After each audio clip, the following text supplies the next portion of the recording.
बिस्मिल्लाहिर्रहमानिर्रहीम। अस्सलाम वालेकुम। सबसे पहले मेरी प्यारी सी यूट्यूब फैमिली को, मेरी दोस्तों को ईद मुबारक और ईद उल अधा मुबारक। और बताइए आप सबकी ईद कैसी रही, ईद का फ़र्स्ट डे कैसा रहा, आपकी कुर्बानी कैसी रही और कैसे कैसे आपने ड्रेसेस पहने, किस कलर के, कहाँ गए। और इतनी गर्मी में जल्दी से तो सबने गोश्त संभाला होगा, हमारी तरह मतलब मेरी तरह।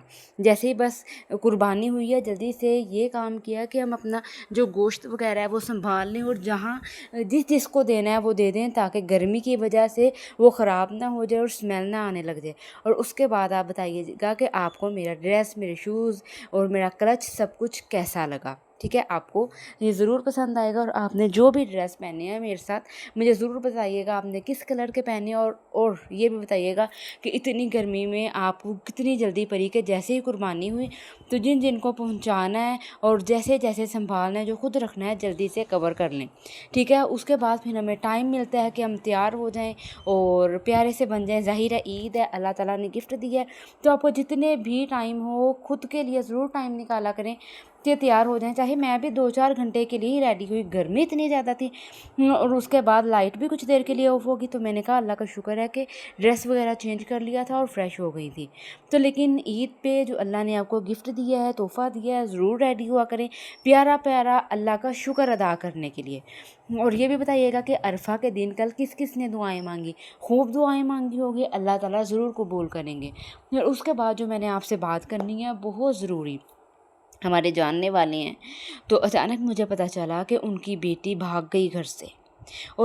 और माँ को पता ही नहीं, माँ घर पे मौजूद नहीं थी, वो किसी के बच्चा वगैरह हुआ था, मतलब कोई उनके इमरजेंसी थी, वो अपनी तरफ से तो हेल्प करने के लिए गई हुई थी, लेकिन पीछे से उसकी बेटी भाग गई। और पता कैसे चला कि भाग गई है, कहाँ गई है। अब ये प्रूफ कि उसकी बहन भी घर थी, उसने रोकने की कोशिश की कि नहीं जाओ, रुक जाओ, लेकिन उसने नहीं माना, वो चली गई। ठीक है, और उसके बाद कैमरास जो आपको पता है कि गली में कहीं ना कहीं लगे ही होते हैं, तो देखा कि वो अपनी मर्ज़ी से शॉपर्स लेके गई है, सब कुछ लेके गई है और अपनी मर्ज़ी से गई है। लेकिन उसके बाद उसके पेरेंट्स को नहीं पता कि वो कहाँ गई है, किसके पास गई है और किस वजह से क्या करके गई है, मतलब कुछ नहीं पता। और वो इतने शर्मिंदा, इतने वो दुखी परेशान हैं कि जब देखते हैं तो इतनी तकलीफ़ होती है। मैं कहती हूँ क्यों करती हैं ऐसे बेटियाँ। ये माँ बाप आप लोगों को इसलिए पालते हो, कोई भी टीन एजर है, मैं कहती हूँ एक एक टीन एजर जो है, जो बच्ची हैं, इतनी मासूम होती हो आप लोग, आपको समझ नहीं होती। ये दुनिया के लोग जो है आपको काट के खा जाएंगे। ये आपके आपके वालिदैन के अलावा, आपके पेरेंट्स के अलावा आपका कोई सगा हो सकता है? बिल्कुल नहीं हो सकता। और उनकी मदर क्या कर रही थी, वो तो अपनी तरफ से नेकियां कर रही थी कि तीमारदारी के लिए, किसी की हेल्प के लिए, हॉस्पिटल रुकने के लिए, मतलब जो भी कर रही थी। लेकिन जब बच्चियां जवान हो जाएं, बच्चे जवान हो जाएं, सबसे ज़्यादा जो आपका आपका टाइम चाहते हैं वो आपके बच्चे चाहते हैं। आप सबकी हेल्प करें, सब कुछ करें, लेकिन आपके लिए फ़र्स्ट प्रायोरिटी आपके बच्चे होने चाहिए, उनकी तरबियत होनी चाहिए, उनके पास आपको मौजूद होना चाहिए। और उसके बाद मैं बच्चियों को कहती हूँ, मेरी आपसे रिक्वेस्ट है, रिक्वेस्ट है, रिक्वेस्ट है, अल्लाह के लिए ऐसे ना करें, अपने पेरेंट्स को तकलीफ़ ना दें। वो अब बच्ची चली गई है, कोई पता नहीं कहाँ पे, और यहाँ ये अल्लाह अल्लाह माफ़ करे हमें। और ये वाक़ई ऐसे एक नहीं होते, कितने सुनने को मिलते हैं। जो बाहर के लोग हैं आपको काट के खा जाते हैं, आपके पेरेंट्स के अलावा या आपके बहन भाइयों के अलावा, या आपके पेरेंट्स ने आपका हाथ जिसके हाथ में देख के दिया है ना, उसके अलावा कोई भी आपका सगा, आपका दिल से अच्छा कोई भी नहीं हो सकता।